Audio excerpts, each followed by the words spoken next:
My name is Vincent Everts and I'll be your moderator for today. And I want to say this is a very exciting program we have for you today because, I mean, it stands for something which is happening, which is also very interesting, and that is the revitalization of IT. And of course, we are used to the consumeration of IT, that everything is exciting, easy to use, intuitive, pleasant, changes very rapidly. But on the other hand, we have this world of the enterprise IT, which is very exact, very important, absolutely essential for our business. But it is normally doesn't change too fast. It's not intuitive to use. Now we see that those companies, those worlds merge with each other, and that is thanks to very smart platforms and also smart implementers like Vonnenberg. Okay, we have a very nice program for you today, and we have speakers who talk from the platform perspective, from the product perspective, but we also have incredible customer stories which basically take us into the journey they've been implementing to revitalize this IT. So before I walk you through the program, I want to ask if Arjan Baan is going to join us, and you're a host, and I wonder, hey, how do you feel about this fourth, I think, Future Vibe, right? Yes, it's the fourth generation or fourth session. I feel very excited, and thanks Vincent for hosting us, and thanks especially to our audience for being here, to all our great speakers, because I think we have a great lineup, so I feel very excited. Yes. And in fact, what is a nice fact is, really Putten today is the center of the globe, because we have speakers from Canada, West Coast, we also have speakers from India, we have people joining us in speaking from Denmark, from Paris, so if you calculate all these different distances together, Putten is really the center where it all happens. So I feel excited, and I feel very thankful also to our partner, especially our partner Google Cloud, for making this happen and supporting us here. And I think it will be a great vibe. And what we will hear today is not only the word from us, because we are in IT, we are in software, but in the end, it's all about business outcomes and business impact. And I think that's the bottom line, that's the red line of the story. And you will not hear it from us, don't believe our word, but really listen to our customers. So Vincent, over to you. Okay, and let's move to Canada. And there's William Klaassen, who sounds extremely Dutch, but he isn't. Well, he's from Dutch background, but he is Canadian, but his parents are Dutch. And he's the project manager of Qualitree, and Qualitree is an amazing company. I mean, I've been working with glass houses in industries where you have 10 hectares of products, but they have 80 hectares. It's a huge company where they basically have all kinds of plants and they grow them. And they needed a solution. They were extremely innovative. They had lots of solutions, but they basically needed a new platform. And William Klaassen has been implementing that at Qualitree together with Vonnenberg. Let's listen to his story. And I hear, William, you had some incredible problems, right? I mean, there was what kind of disaster struck your way there? Yes, sorry. Good afternoon, and thanks for having me on behalf of Qualitree. Thanks for allowing me to speak today, and also for those of you on my side of the world, good morning, good very early morning, and thanks Vonnenberg for having this conference in the afternoon so that I didn't have to get up at midnight to present. So I just want to share a little bit of our journey and answer your question as well, Vincent. So hopefully everybody can see my slides here. Our story begins in 25 years ago in 1994 when two young men by the name of Gary and Tony, they're completing a university college project where they're doing some propagating and planting plants and doing some research and development. And this project, they required a 300 square meter greenhouse to do their project. And the project didn't end at the end of their school cycle. They started selling the plants, and fast forward to 2021, they've now brought on a number of partners in their own right, experts in the operations, the finance, and the growing aspect.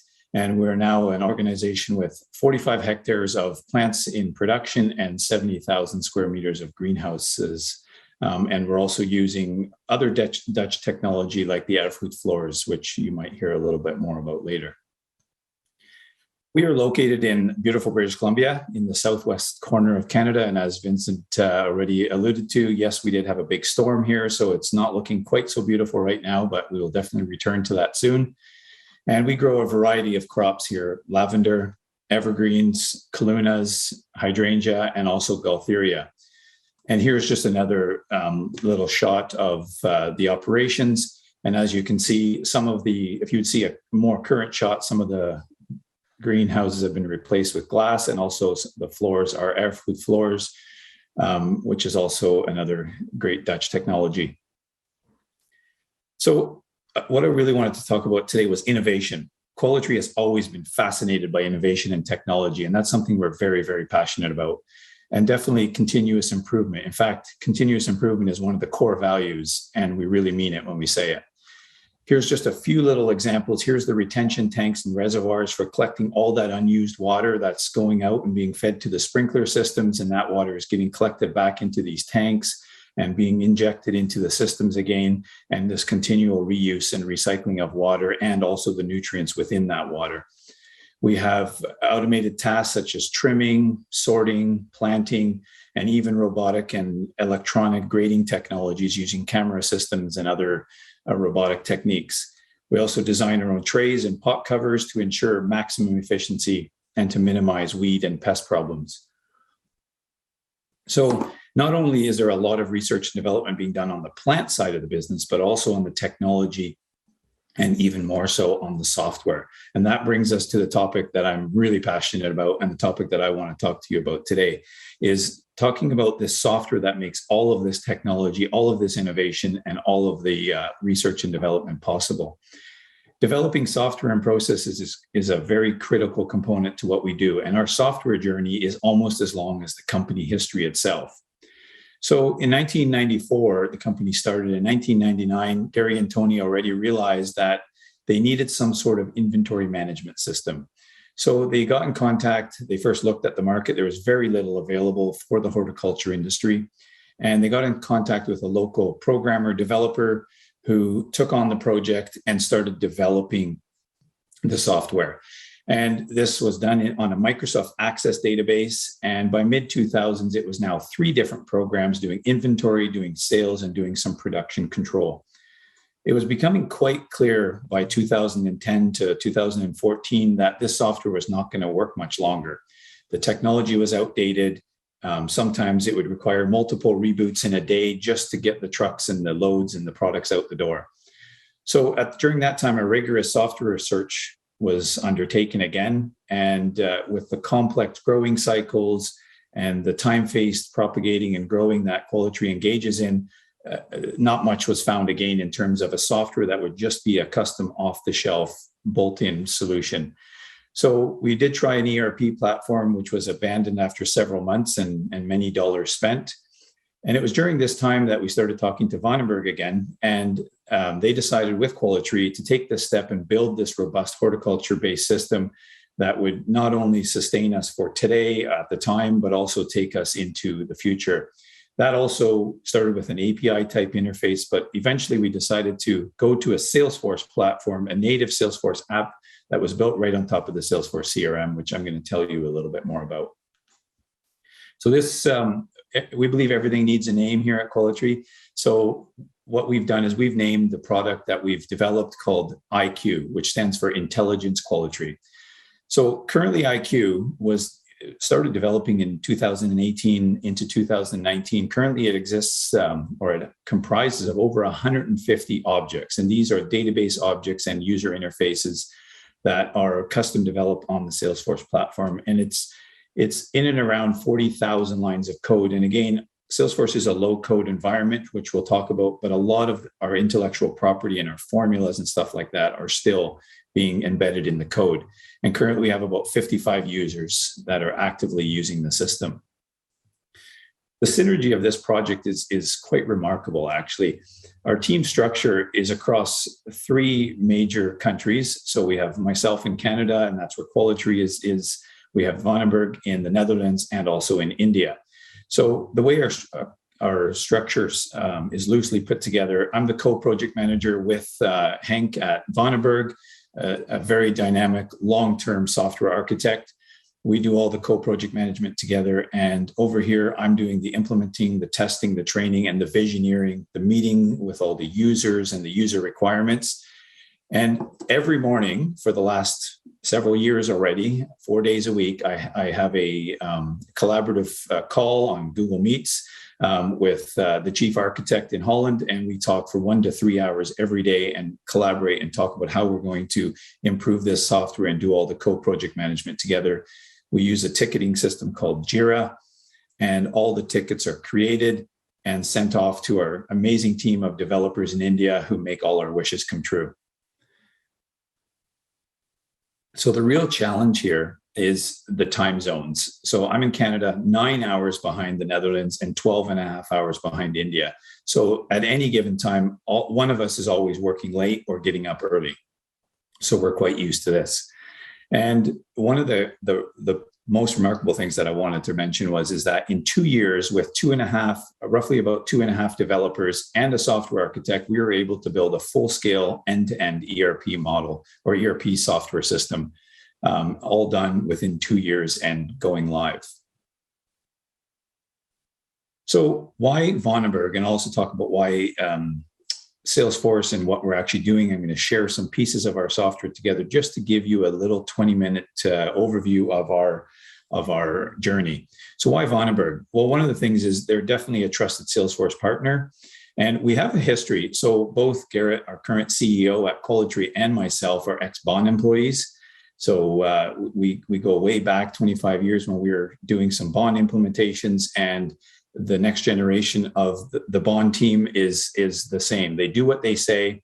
They are very problem solver oriented. And one thing that we are definitely noticing is they're not afraid of a challenge. And if there's something that's not working in the project, or we're not happy with something, or we feel somewhere we can get some sort of an improvement, Vonnenberg has no problem taking that criticism and fixing it and moving forward. And that just goes right back to my first point. They're not only a trusted Salesforce partner, they're a trusted partner of ours as well. So why Salesforce? So as mentioned, we were able to, with 2.5 to 3 developers, full-time developers, and a systems architect, virtually build a full-scale ERP system. And I'm going to explain, I'll show you a few of those little slides in a minute. The user interface is consistent across every single object and every single report. So it comes standard out of the box with the customer relation management parts. And we have then built 150 objects on top of that. And all of those objects have the same user interface. Our users never have to think about which button is going to appear where on the screen. It's consistent. There's thousands, I believe, somewhere around the 3,000 applications currently available on the Salesforce ecosystem. And we're not just talking tiny little applications like a calculator or something like that. We're talking full-scale accounting systems or trucking management systems or repairs and maintenance systems, which I'm going to touch on as well. And spinning up an API to another interface such as SAP, using technologies like SOAP or REST or JSON and XML is very quick and intuitive, and in fact, something we're already doing as well. To create a new object in Salesforce, and have full functional database functionality and everything literally takes 2 to 3, maybe at max 5 minutes to build an object, put the fields in place, and have a user being able to interact with it. And then on top of that, we can build many custom flows and triggers to fine-tune your data to exactly what you want it to do. So when the user clicks save, you can, with very little code, make sure that all the fields are being filled out correctly with flows and triggers and many other great technologies like that. Another amazing feature that has proven to be very successful as well for us is an out-of-the-box mobile application. So when I signed on, or when we sign on to Salesforce, whether it's on our computer through a web browser, it's all cloud-based, or with our phone, using the mobile app, whatever object I create in Salesforce is immediately available on the app and available for all the users. So there's no necessity to turn something into an app. It's just there already, ready to go. And when you build your products and databases like this, we can also have what Salesforce calls the Experience Cloud or community, where basically anything we build in the back end is completely visible and available to the users on the front end. So you log into our website if you want to see your shipments, your invoices, your support tickets, or anything that's related to your user, and all done with the security and privacy controls that we already have in Salesforce internally. That also is controlled externally. And of course, just like any other system, there are limitations. There's areas of needing improvement, but truly it is a build once and use everywhere model. And it's so far proving to be quite easy to build with. So let's just talk a little bit about IQ. So we covered Vonnenberg and software and Salesforce. Let's talk about IQ, our intelligence Qualitree. That's what the name we've given our piece of software here at Qualitree. And we believe that we are innovating not only the data capture and processes here at Qualitree, but we're changing the entire way a horticulture business runs. So just like car manufacturing is not like a big bakery or like a parts manufacturer or like another business, horticulture is also not like any of those. So several of the major things we are trying to achieve is modernization, integration, and even more importantly, better processes and flows. So our software is not just a repository of data. And as you've heard already in a previous discussion, and I think Louisa also referred to it, is we are doing data-driven growing. And that's not just collecting the data, that's mining this data, using it, and integrating it to not only inform your decisions, but even start making those decisions for us. So I just want to show you a list of the current apps that we have. Just really briefly, we have a human resources app. We have our sales app. We have a purchasing app to purchase all our products in, production control, which allows us to do our data-driven growing and also grow the products that we need to grow, and we have all the inventory on hand, and we also have the logistics and operations, which handles all of our trucking and our operations, such as the spraying and the trimming and all of those tasks. All of that is being done inside of Salesforce. And as I mentioned, also the entire sales, the opportunity and quote management and order management system. And on top of that, we've also purchased 2 products. Again, as I mentioned earlier, available on the Salesforce App Exchange. One of them is Accounting Seed. And the beauty of these applications is that they are built on the exact same infrastructure, the same data structure that we already are working on. So if I write a report that is looking at some sales data, but I need to integrate it with some accounting data, I don't need to have any type of connector. The tables are sitting right there beside each other in the same database.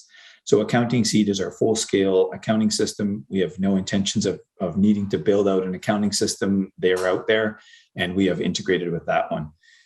And the same goes for repairs and maintenance. So we have tractors, we have forklifts, we have many of our robotic tools and things like that, or automated tools. If any of those need a repair or maintenance or predictive maintenance or preventative maintenance, Asset Optics is the application that we've purchased, and it integrates. So when one of our users notices something broken on a machine, they can literally grab their phone, they can scan the machine, hit a service request, and Asset Optics takes that over and turns that into a work order waiting for our mechanics to come and fix the machine. So I would like to just take the rest of my time to just show you a few of the highlights. And as my slide indicates, there is an infinite number of highlights that I could possibly mention, and there's just way too many. So when Vonnenberg asked me to speak and say, can you just highlight something? I said, how much time do you have? They said about 20 minutes. And I said, well, I could use about 20 hours to highlight the features and the things that we've done with IQ. However, I'm going to pick some of the most exciting ones and some of the ones that really show the problem-solving approaches that we've taken, and also the integration. And just as a point of note, if any of the screenshots I show are from our testing and development environments, they may represent real people and real organizations out there, but none of the data is representative of actual sales or customers, or even the fact that they are clients or vendors or partners. It's just testing data in a database. So one of the probably the most critical and the largest piece that we really tried to get going when IQ was started is this end-to-end beginning of quoting, lead generation, right to invoicing of the product and the delivery of the product. So Salesforce already came out of the box as a CRM and opportunity management. So we took all of those features, and on top of that, we built out all of the orders, the shipping, the invoicing, and the production planning.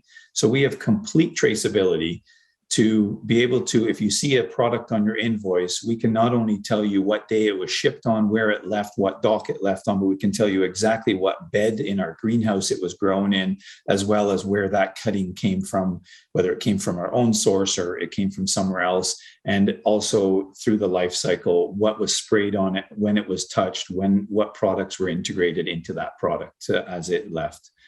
And that's the whole end-to-end part. Probably one of the most integral, complex, and exciting components of our build is what we call our available to promise. So with the unique concept of what we call shipping windows, a phrase that we have coined, we're able to plan, forecast, and produce, and then sell and ship quantities of plants with pinpoint accuracy, even 1 to 2 or even 3 years ahead of the crop actually being grown and sold. So anytime a customer calls to request a product, we can immediately see our available to promise. And if the probability is greater than a certain threshold, that opportunity or that quote that the customer is requesting becomes a hold on future inventory. So just a tiny little example here. We have 342,000 of these plants available. We can see we have 10,000 on opportunities that are quite firm. We have 148,000 orders. And at any given time at the bottom there, I can click on the opportunities, order, shipments, production batches, or even the inventory locations of where that product is sitting right now. So our growers can literally take their device, go to the bed that they're going to, or the greenhouse, wherever they want to look at the product, and can already see the orders and opportunities that are holding against this product to be shipped in the future. And furthermore, we can also report on thresholds. So if we're coming up to the end of a shipping window or the end of a product that at best before due date, and we're still quite long on the product, meaning we have a lot of product, we can start escalating this in the sales pipeline to say that this product needs to get some more pressure to get sold. And also this availability can also be pushed live using XML or any type of technology. I'm just showing a little report here just for a customer who has already ordered 14,000 of these plants. And again, this is just purely development data. They've ordered 14,000 and there's another 142,000 of these plants available should they want to buy more. However, there's a few other plants that we're already oversold on. So now the salespeople or our team has to decide, do we buy more? Do we have to drop some of the orders that are already in place? So another amazing feature is our load optimizer and routing. So with the click of a button, we can now take multiple shipments, put them onto a truckload, and then do all of the optimization as well as the load routing that calculates, where this load is going and how much plants are going to be inside of this load. So one of the major shifts away from our previous software, which was our decades-old Access database, is it required a lot of human intervention to decide how are we going to assign these racks, how are we going to fill these racks, because our products all have different heights, shapes, sizes, and yet we want to maximize that space in those trailers. So based on the shipments in this load, here's just a little screenshot of a shipment. I can click on the optimize button and what pops out, this is a paper version of it, but we can also do electronic of a piece of paper that says this rack is going to have 7 layers of Gaultheria with 54 products on a layer. And, again, this is just testing data. And this then gets put on the container. So when the customer gets these racks, they know there should be 8 of these containers. This is just the one of 8, and there should be so many products. And this is all done completely with the click of a button, and it based on the heights and the parameters of the rack that the customer chooses to ship on. Because we not only have many different products, we also have many different containers or racks that we ship on. And each rack has different parameters and different height requirements and things like that. And all of that is being handled by our software. Load tracking. This is a Kanban version of a load. We can at any given time, our operations or our logistics manager can have a quick look and say, I currently have 4 loads being picked. I have 1 load that's getting staged. I have a load that's getting loaded, and I have maybe 14 or 20 loads on the roads right now getting delivered to their destinations. And using the integrated technology that comes with Salesforce, we can use Salesforce maps to not only do route planning, but we can also basically hover over the pinpoint. It tells me what load stop, what area of the country it's in, and possibly any routes that might have issues, or if the truck has stood still. And we also are currently working on an interface where when we send a load out the door, we throw in a little temperature recorder that makes sure that if the truck driver forgets to, put on his cooler, or the cooler breaks down in the truck, that we're not overheating or in the winter freezing our plants. And this temperature recorder is constantly sending data back to us that our product is still in the right temperature zone. But this is also a GPS transponder that can tell the customer that the load is 100 kilometers away, and the load should be there in the next hour or two as it gets closer to their geo zones. So just on that note, as a major milestone, we've just shipped our 1,000th load in our new system, and we've shipped over 12 million plants already. And this is all within 10 months on a system that was built within 2 years. And that's just a little snapshot of the speed and flexibility that we were able to achieve it with building on top of Salesforce. So just a couple more slides that I mentioned earlier, but I just wanted to give you a screenshot of that. Is completely built on top of the ERP system is something called our Experience Cloud or community. So if I'm a certain user that is looking to see where my shipment is, I can either look at my app on my phone, or I can go to our website, log in as myself, and I can see my shipments, my loads, my cases, which at Qualitree, when we sell to growers, we not only sell them the plants, we also sell them the service of the expertise and all the cases and the knowledge warehouse that we already have maintained here because of all the research and development we do. So we share all of that information out to our customers. So if they want to look at a product, they can already have an open case with one of our grower service teams, and we have all the information of what we believe are best practices to grow this product, and that's all being stored on our community, and it's becoming a data warehouse of knowledge and information and wisdom. Also open dialogue on cases and things like that.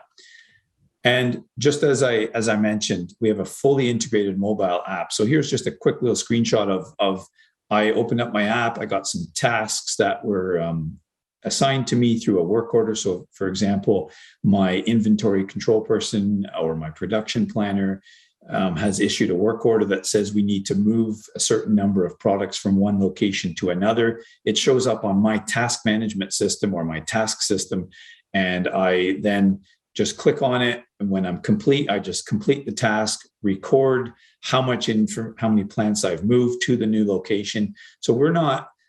So we are really in an era now of our software where we just do the work we do, and all the data will follow us, and then we mine and integrate that data back into our information and into our decision making. So hopefully that wasn't too fast, but that was a tiny little snapshot of our journey. And I just want to thank you for allowing me these 15 minutes or so to share, or 15 to 20 minutes to share our journey with you. That's a several year journey. And over to you, Vincent. I believe you might have some questions. Okay, William, thank you very much. I love it the way you are really excited about this application. I can imagine, but it's fun to see a screen, and the screens, and that your eyes lighten up, and you're so proud of what you've produced. Well, and I can imagine 40Ks of code, 150 objects, and you've built a complete ERP system in 2 years. Now, you ship 1 million plants a week. And if 1% goes wrong, you have 10,000 errors. How did you change from this old packs of applications to your new ERP systems? Didn't make you scared to have this huge operation? Was it a big bang change? How did you do that?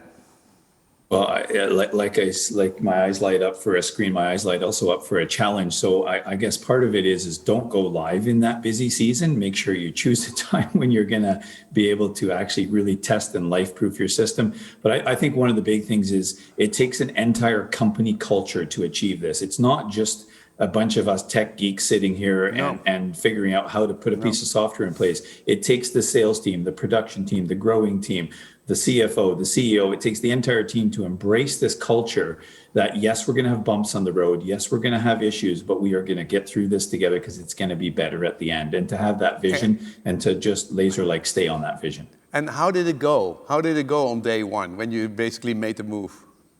Well, I'm the IT guy. It went fantastic. No, no problems, no bugs, no errors. No, we have bugs, we have errors, but I think it went really, really well. But we decided after 2 years, we had some hiccups and stuff like that. We decided to take off with this airplane with all the mechanics on board, and it's proven to work really, really well. We set up a very quick rapid response system and make sure that it allows me to also really embed myself in the processes, because I'm now also helping them solve some of their errors and look at their processes and flows. So it really it went really well, and we've had our bugs and our issues, but nothing that is catastrophic. I'm very impressed. I need a couple of more questions, because we had so many people wanting to ask questions. First, I mean, you took Salesforce and basically customized it with your own application. If you compare this, you couldn't buy it, right? I mean, it's completely made for you. But do you have any comparison about an ERP system, if you would buy it, versus the system you've created here? Are you talking in terms of cost or in terms of the cost, actual? Yeah, in terms of cost. Well, in terms of cost, I think definitely there's a huge cost, and I heard Christoph say earlier too about a 10-year return cycle on that, and I would say all of that for sure. The cost is definitely higher, but if you compare that to what's available out there, we've tried other software. I grow up in the green heart here of British Columbia, where we do a lot of horticulture, and I know other companies in our area that are constantly struggling with the same problem. There just isn't the software to do this complex process. This is not building widgets and parts. This is time-phased, process-based manufacturing. It's not even manufacturing; it's growing things. I think you couldn't buy it anywhere. So, two last questions, very short answer. One, what is that? What's next? Aren't there many other companies like yours, also existing in Holland, which could use your application? Is that something you're thinking about? Well, it's definitely something we thought about. It's definitely on our radar, but all of our energy right now is going into building just a fantastic system for Qualitree and revolutionizing the way we do business. Yeah. And as soon as we're ready for that, that'll be a step. But right now, that's where we're focusing. Oh, and then add the really last question: what is this disaster? I heard that you had lots of problems and that there were floods and that kind of stuff. What's happening there? Well, right now we're still blocked off. I think one of our highways is open, but we are blocked off from the rest of British Columbia, as are other communities as well. Is those beautiful mountains you see behind me. Many of them started sliding and coming across our major highways. We have 3 major highways out of our city, and all the highways were blocked. All of our train routes were blocked. And in some of the low areas, we have floods that are reminiscent of floods that I'm sure you in the Netherlands have seen in your history as well. It's definitely tragic. And even on a personal level, I have people at my house living in my camper right now that are displaced and want to get back to Alberta and won't be able to until at least the weekend. William, thank you very much for sharing this and telling us your story. And thank you for your enthusiasm, and good luck there with all the floods and all the trouble you have there. Thank you. Thanks very much. Thank you.